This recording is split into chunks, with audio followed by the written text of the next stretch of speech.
With the essence of the metaverse, NFTs and DAOs, the debate for Web 3.0 has picked up like it has never done in the past. But there is not enough explanation of what Web 3.0 really is and how a common man can understand about Web 3.0. So in today's video, we are going to take a closer look at what Web 3.0 is, try to simplify it for our audience, and also what is the difference between Web 3.0 from Web 2.0 and Web 1.0. So stay tuned to this video and find out more details about what exactly is Web 3.0.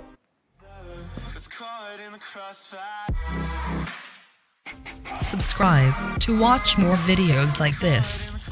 Hello friends, my name is Soham and I welcome you to Crypto Bulls Club. Every day on this channel, I show you how you can make money in crypto. If you like money and crypto, smash up the like button, hit the subscribe button and press the bell icon. This will notify you with all the new videos that we release. Also, if you'd like to discuss anything related to crypto, head over to our Telegram channel and join it right now. It's completely free of cost. So without further delay, let's jump on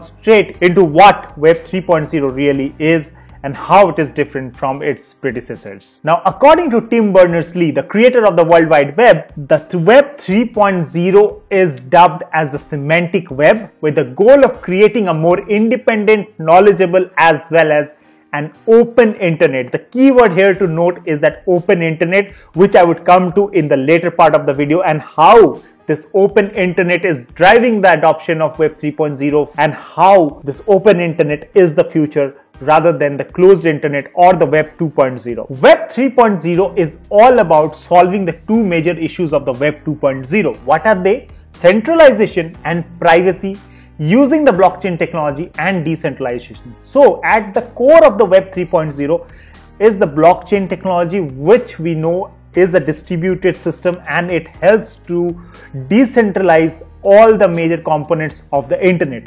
In the Web 3.0, you are the owner of your content and the content is stored in multiple computers across the globe. This is done to ensure proper decentralization. So unlike Web 2.0, where there is a centralized server which controls all the operations that goes into a particular application, in Web 3.0 the content is stored across multiple computers or a chain of computers basically, which makes the network, and the complete network decides how it actually works. Here, the digital identity is not linked to your real identity. You can download, store, upload, interact as a user and do all the things you could have done in the Web 2.0 without compromising your privacy. You could actually stay anonymous. Under Web 3.0, let's say you have a social media platform wherein you can actually comment or like a picture or a video of your friend without actually revealing your identity.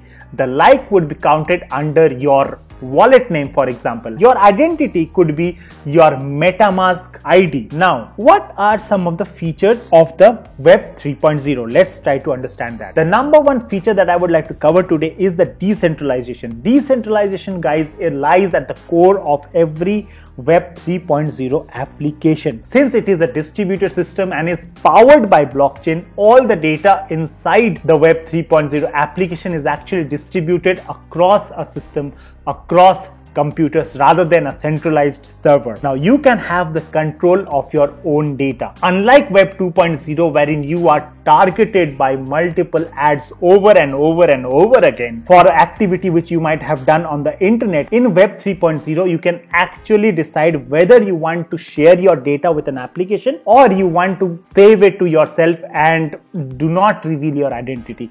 A perfect example of here could be the Brave browser.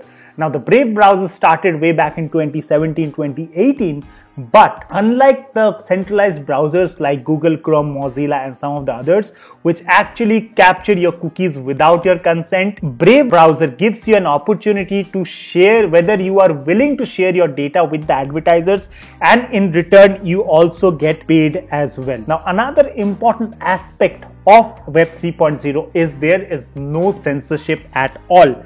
Right, so as I mentioned, since it is a decentralized network and it is operated generally by DAOs, or decentralized autonomous organizations. So there is not any kind of censorship on what goes into the web, right? Or what you can share as well. Another important aspect of Web 3.0 is it's a semantic web. As has been mentioned earlier by Tim Berners-Lee, semantic web lies at the core of every Web 3.0 application. Now, let's try to understand what exactly was Web 1.0, what is Web 2.0, and then we'll come to see what are the major differences between the Web 1.0, 2.0 and 3.0. Now let's understand what is Web 1.0. So Web 1.0 could be phased as the initial stage of the internet. Right from 1990 to the early 2000s was the Web 1.0, which was a bunch of static website pages wherein most of the people were the content consumers rather than being the content creators like as we have today. Now most of the content that was out there majorly was in form of text and some was also in the image. Everything was just a read only option. You could not comment, you could not interact with a certain piece of content as well. Now this was identified as a problem by some of the entrepreneurs who took to the internet in the early 2000s and they built the Web 2.0. Now Web 2.0 is a two-way interaction, right? For a reader, the user experience is more personalized. Why this is personalized? Because over a period of time, they understand your behavior, they understand what you want to do, and then they personalize the content as per your preference. And this is a two-way communication. How this is a two-way communication?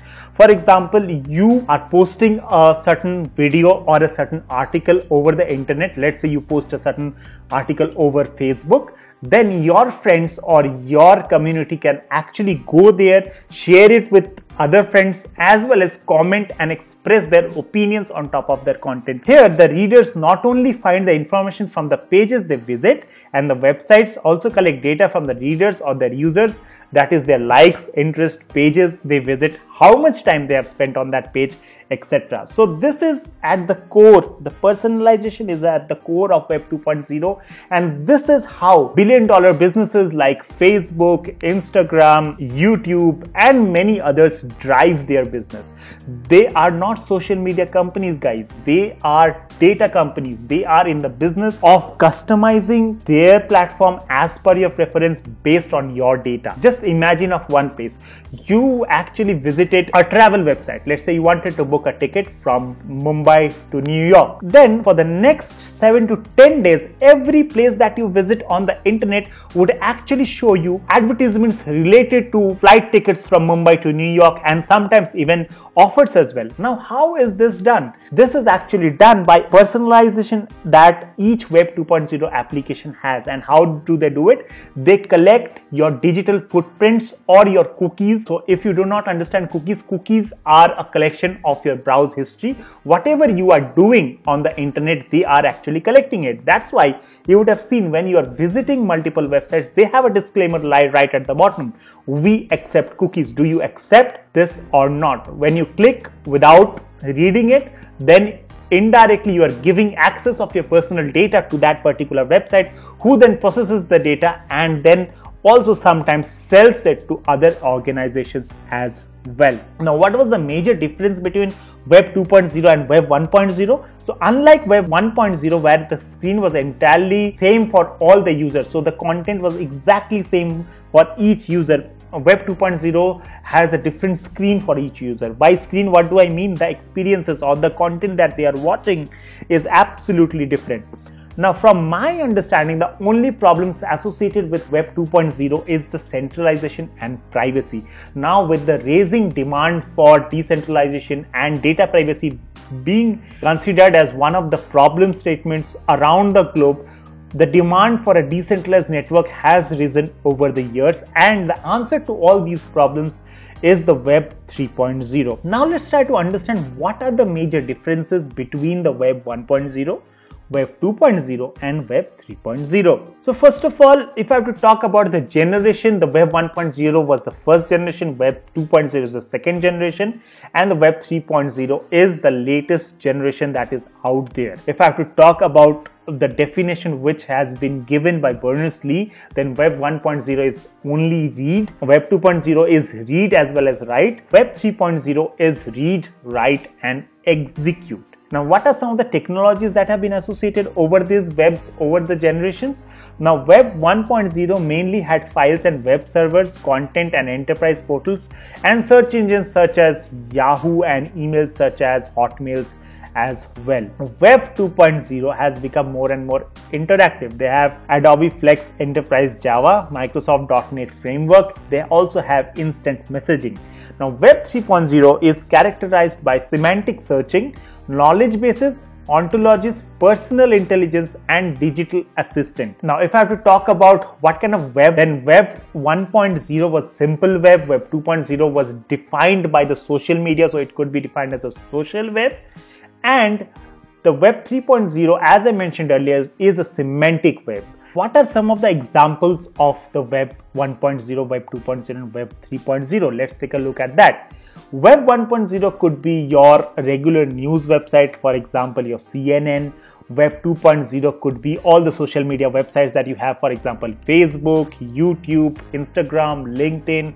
And Web 3.0s are the ones which are getting built today, and some of these examples could be Filecoin, SIA, Kyber Network, Theta Network, and so on. Now, one of the major criteria of the Web 3.0 is that it has the 3D graphics, right? Unlike Web 1.0 and Web 2.0, wherein Web 1.0 there was very minimal kind of a graphical representation. In Web 2.0 there were like more of 2D variations of the graphics, and Web 3.0 actually has a 3D variation of the graphics inside it. And the metaverse, guys, the metaverse is a perfect example of a Web 3.0, right? Now, there has been a lot of controversy going on between Elon Musk and Jack Dorsey, the founder of Twitter, about the metaverse, right? Now, if you want to know exactly what Jack Dorsey has to say about the Web 3.0 and why he has a bit of beef about Web 3.0, go down to the comment section and comment Jack Dorsey. Also, there were a few terms which I used in this video which might be alien to a few guys who are not so much tech savvy. What are they? They could be a DAO, it could be semantic web, or of some of the other keywords. Now, if you want a detailed video explaining what exactly is a DAO, what is semantic web, and what are some of the other features of the Web 3.0, go down to the comment section and comment. If you want to understand DAO, comment DAO. If you want to understand semantic web, comment semantic web as well.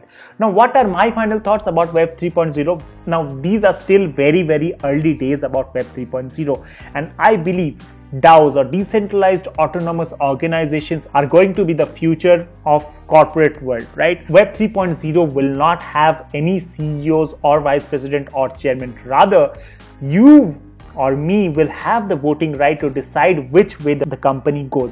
Now, one very good example of a decentralized autonomous organization could be the Ethereum network, right? When we actually voted for the Ethereum 1559, which was actually proposed by the founder Vitalik, right? So, which actually targeted at the burning mechanism of Ethereum.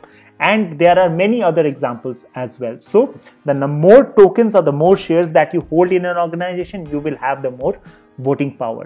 In short, if I have to tell you, I personally believe Web 3.0 is here to stay.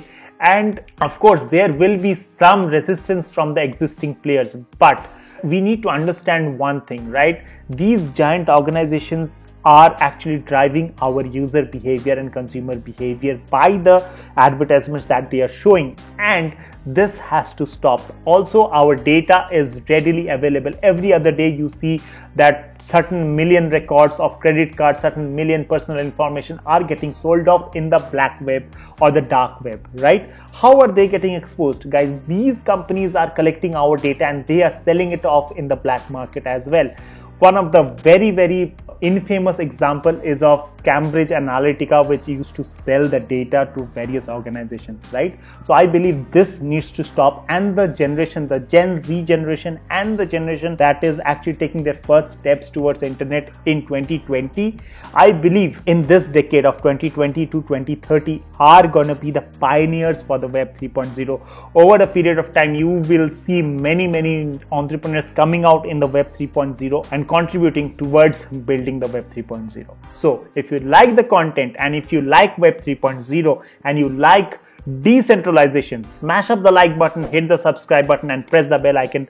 Also, do not forget to join our Telegram channel, because this is where we discuss all kinds of topics related to crypto, and this is one topic which is actually coming up very fast, and I thought that there's not too much of content regarding this, and why not educate some of our viewers regarding the same as well. Also, don't forget to share this video, because this is the video which every person should understand the value of their own personal data, right?